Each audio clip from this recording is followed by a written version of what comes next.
Bodies were found, but no faces. It started as a missing persons case. A hiker vanished near the old Birchwood Forest trail. Then another. And another.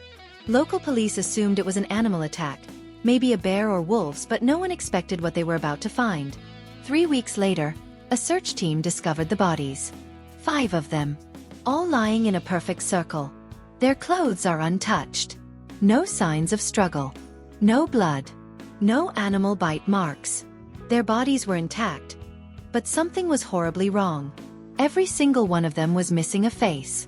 No eyes. No nose. No lips. No skin on the front of the head. Just smooth, pale flesh. As if their faces had never existed. Not cut off. Not burned off. Not removed. Erased. The medical examiner couldn't explain it. Every bone in the skull was present. The tissue was clean. No tearing. No trauma. It was as if the face simply dissolved into nothing. The examiner quit the next day. When investigators reviewed the victims' phones, they found something worse. Something that made the FBI seal the files within hours. On the last recorded video from one victim, a man named Thomas Green, he is seen running through the woods. He's shaking, breathing heavily, looking behind him every few seconds. Then he stops. He stares into the darkness and whispers. They're behind the trees. They're taking shapes, but not faces. The camera glitches. For exactly 0.7 seconds, a figure appears. Tall, humanoid, thin. But where a face should be, is a stretched, swirling void. Like a smooth surface bending inward. A hole that wasn't a hole. Digital analysts later reported that the shape in the frame didn't reflect light correctly. It didn't cast a shadow. It didn't move like a living thing. They called them the blank ones. Entities that don't steal faces. They copy them. And once they copy a face, the original disappears, wiped from existence. The victims in the forest didn't lose their faces. Something else is walking around wearing them. And according to the reports, new disappearances keep happening. Always in clusters of 5. Always near the same region. Always ending in a circle. But the most disturbing part? In the last known recording never released to the public, Thomas Green said one final sentence before the camera cut off. It took my reflection. And now it's coming for the real me. Bodies were found. But no faces. Part 2.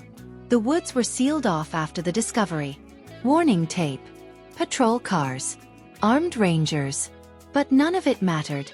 Because 3 nights later, something walked out of Birchwood Forest. A woman.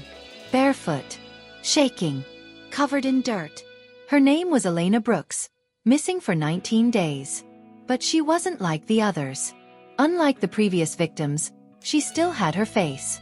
At first, investigators thought she was a miracle survivor until they saw the footage from the gas station she wandered into. The security camera showed her walking inside at 2:13 a.m., trembling, whispering to herself. But when she looked up toward the camera, the monitor showed 2 faces. Her real face on her head, and a second face floating behind her, like a faint outline made of fog, mimicking her expression half a second late. The clerk said she pleaded for help. But her voice had an echo, as if someone else was whispering the same words behind her. Elena was rushed to a hospital, but she kept repeating one thing. It's still wearing me. It's still wearing me. Doctors tried sedating her. She didn't fall asleep. Her reflection didn't either. When a psychologist asked what happened in the forest, Elena began to shake violently. Her pupils widened. And then she said the sentence that froze the entire room. I'm not the original. The doctor asked her what she meant. Elena's breathing slowed. She stared at the wall like something invisible was standing there. They don't steal you. They copy you. And then they decide which version should live. The lights in the room flickered. Machines began to glitch. Her reflection in the monitor turned toward the camera. But Elena didn't move. The reflection smiled. Elena didn't. The reflection lifted a finger and tapped the inside of the screen. From the wrong direction. Every device in the hospital turned off at once. When the lights came back, Elena was gone. Not missing. Gone. Her clothes remained neatly folded on the bed.